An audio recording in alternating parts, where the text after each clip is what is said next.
Well, howdy everybody. Once again, we are coming to you from somewhere in the middle of nowhere. And, wow, man, it's not even March. It was about 90 degrees outside. I haven't got bugs doing buzz right there, man, so. Anyways, we're not here to complain about bugs, not one bit.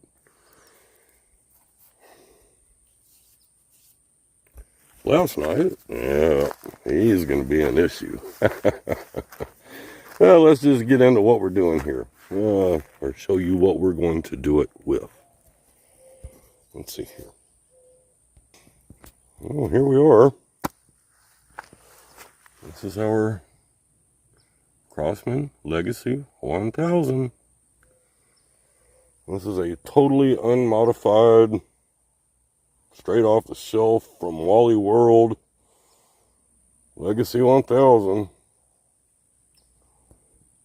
Another straight off the shelf product from Wally World is this center point scope that wow, guys, I have to say that I would have to recommend this if you want a 6-20 by 50 and all you can afford is $100, buy this. It's you can work with it. It worked fairly well on the 597, but since I got a new scope for it, this one went on this rifle, and it works pretty good. So, to that point, we are going to use this scope. We're going to try and shoot that target down yonder. If I can zoom y'all in a little bit. Target out there at 50 yards. I'll be shooting at that top dot. And with that, we will be using these. And this little pellet gun seems to like these little pellets. And really, man, they seem to work. Wow, I'm kind of impressed, man. It's slightly heavy pellet. I don't think it's the heaviest 177 pellet that they make, but this is on the heavy side. So let's get to doing this. All right. Well, let's see how we can do. This is going to be fun. I've done this before plenty of times, but I don't think with these pellets.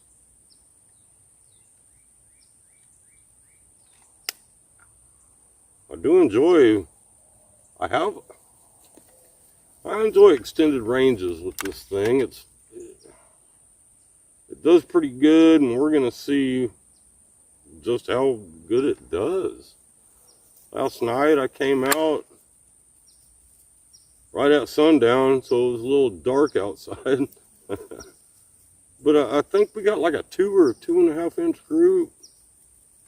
Maybe I can stick a little picture in up here.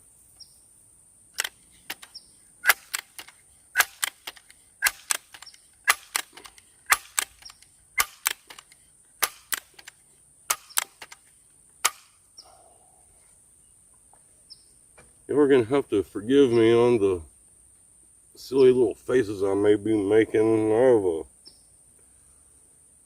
Man, take care of your joints. Wow. I don't know how well, I know exactly how I developed whatever this carpal tunnel syndrome is. But it ain't fun to deal with, I can say that.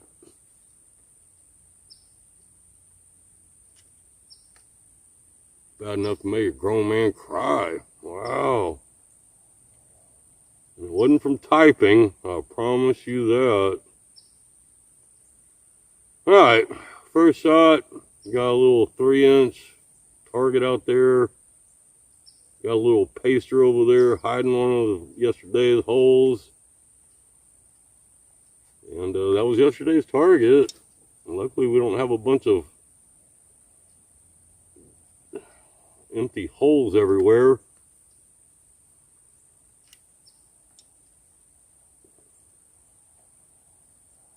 Alright, let's go. First pull.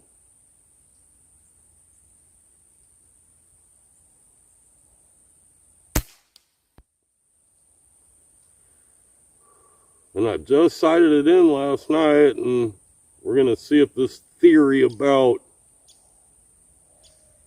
there not really being a cold bore shot for a pellet rifle, because the barrel just never really heats up. It was a theory that I was thinking of today.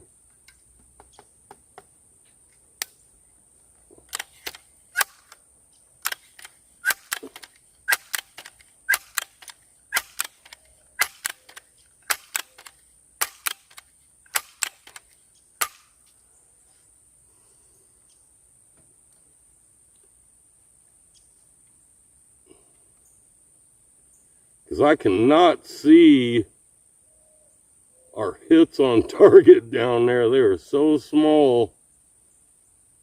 They're really, really hard to see.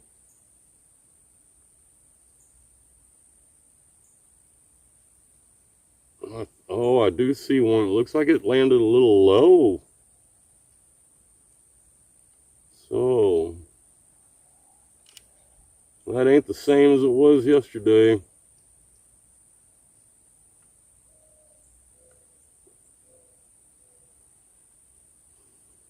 We can see if they'll all land right there.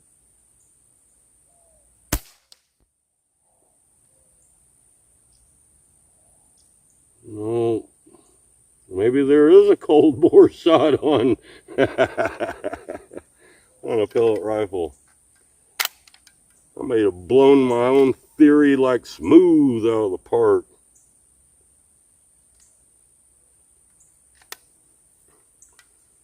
So then that was 2. I guess we'll shoot another 4 and call the first one a cold bore.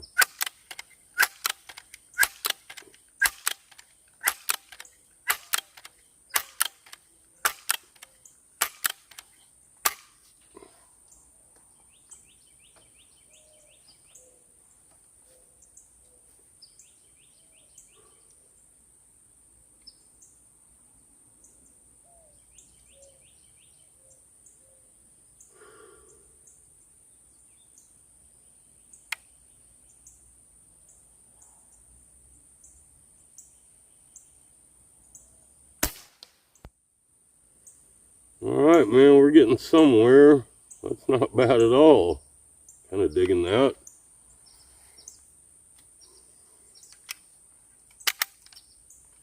So a lot of times, well, almost every time that I get out one of these pump-up pellet guns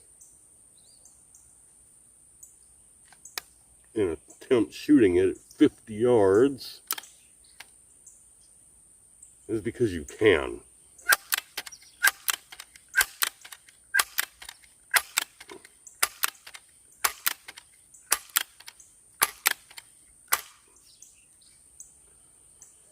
And not only that,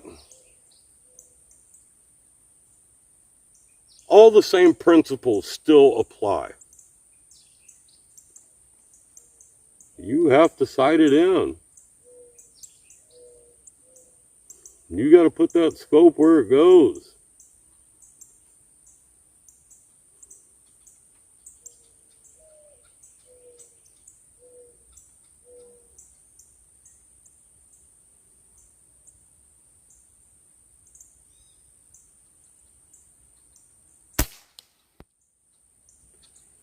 You have to learn that trigger, that big, nasty, heavy trigger.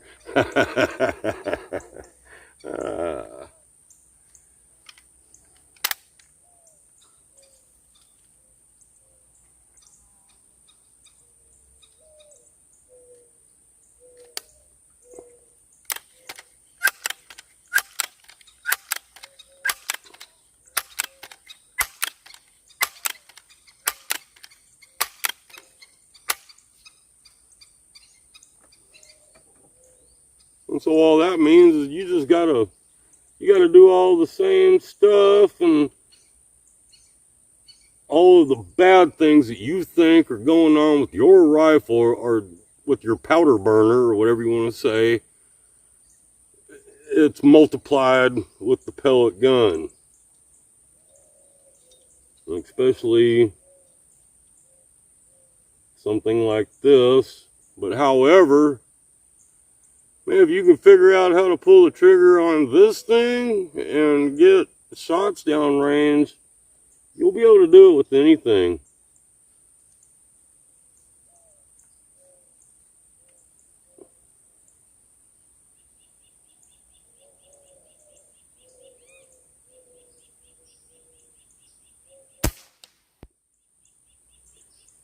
I'm pretty sure I did a trigger pull Thursday with this rifle.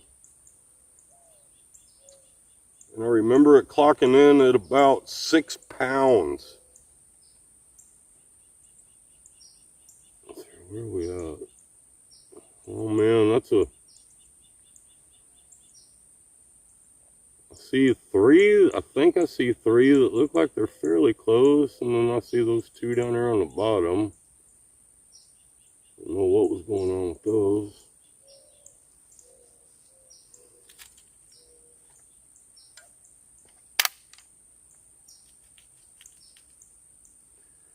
Yeah, man, don't be afraid to go to the Walmart and buy you a little pellet gun.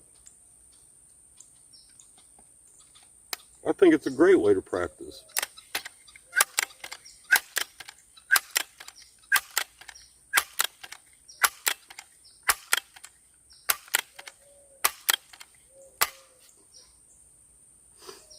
And every time you want to change range, re-zero your scope just for the heck of it. It'll get you better in tune with your optic.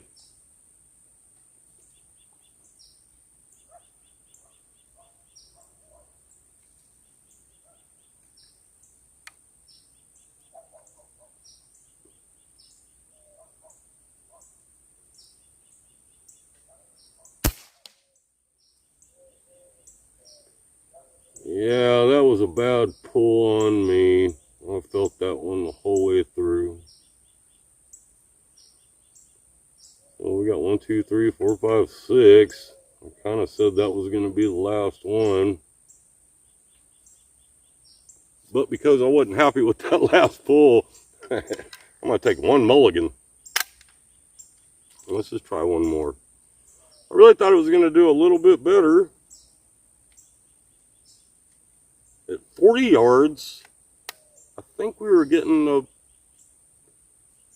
basically a 1-inch groove.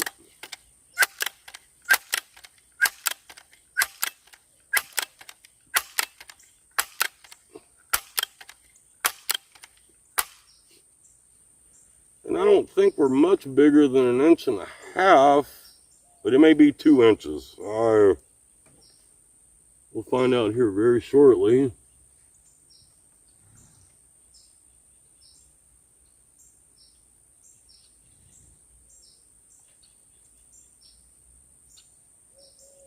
I hear the horses over there at the water trough.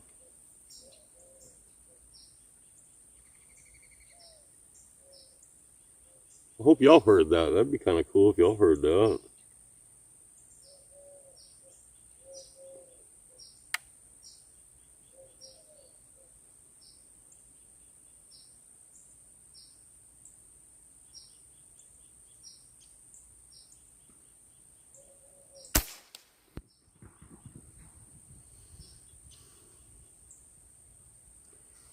And so I'm going to have to say that I could probably do myself some justice if I figured out a way to build this up a little bit so I could really, get down on there better.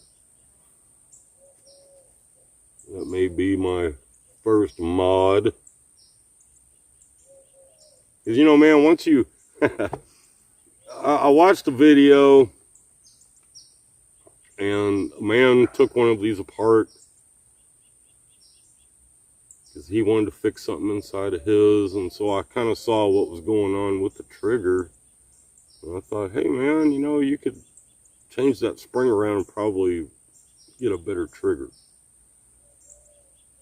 So, but once you get your scope on there and you get all dialed in and everything, you can't work on your trigger without taking the scope off and disassembling the entire get up. So, no, I have not worked on the trigger yet. But that was just another good reason just to show, hey man, even with this gnarly old 6-pound trigger, you can still have fun at around 50 yards. So let's go see how we did. Alright, that's that. It's not what I wanted to see. I've done better. I don't know what happened with that. I called it though. I think on this one, I called that. Bad pull, whatever. I think the first shot was right there. And this is, I think, maybe the third or fourth one.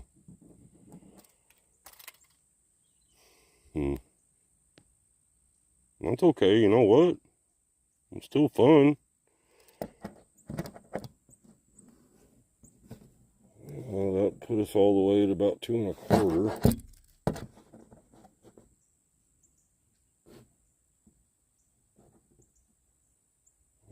Right about 2 1/4.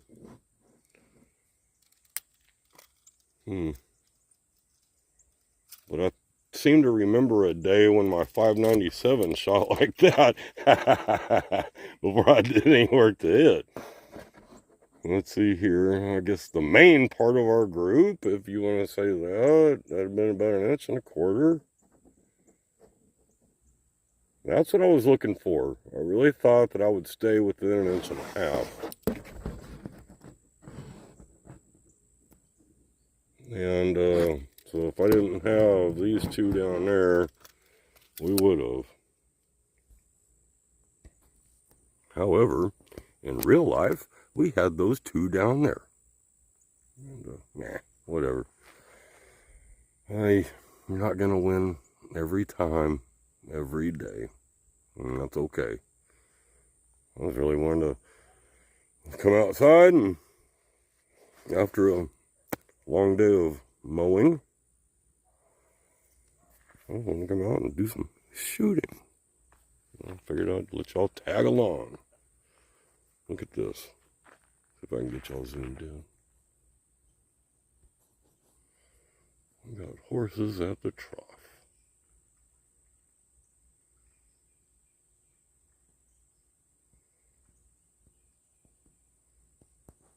Seems like everybody is all nice and healthy,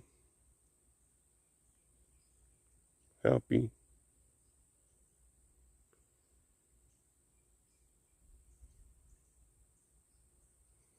That one out there, not the white one, but the brown one. That would be mine.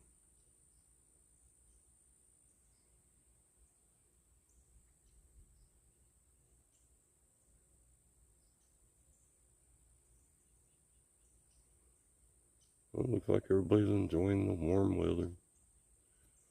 A lot of times you'll see them, man, they'll get up in that trough, man, they'll put their front feet in there and start stomping around, boy, splashing water everywhere, cooling off, having fun.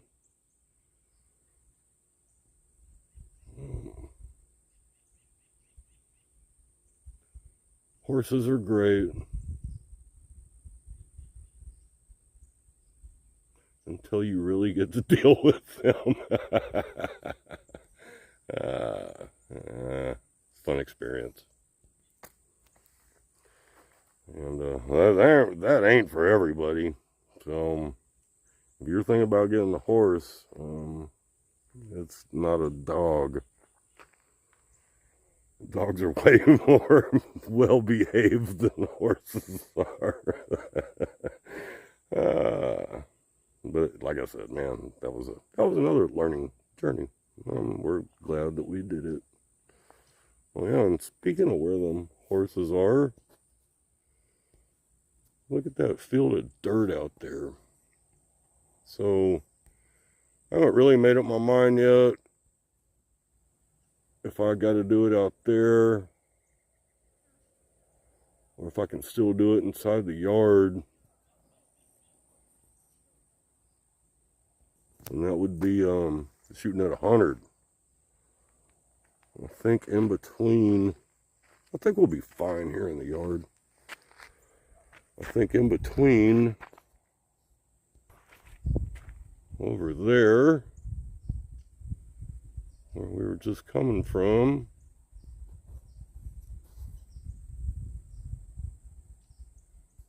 because we are at the 50-yard target. So if we turn around,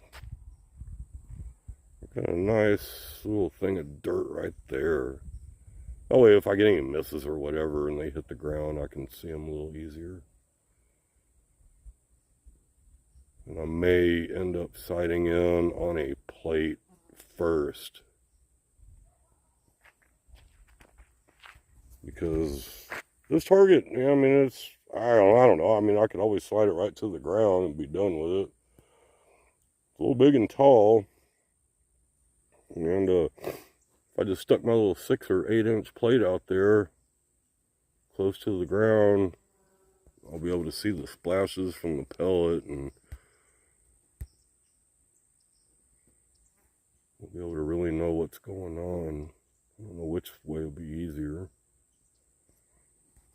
Because it is a pain, man, to get your pellet gun sighted in at 100 yards. Wow. That's a far reach. After about 100 is when you start running out of reticle. I know with a different scope that I have on an 880, I got it to 120, and I had no more, there was no more adjustment, and I ran out of reticle. So, but man, we were getting hits at 120 yards. Which I know it's silly, and there's no real need for it. I wouldn't shoot anything at 120 yards other than a target. But it's fun to say, hey man, you know, pew! Look at that, you hit your target. Yeah, it's just a good way to get more trigger time. Guys, we love you. Thank you. Well, have a great night. See y'all soon. Bye, y'all.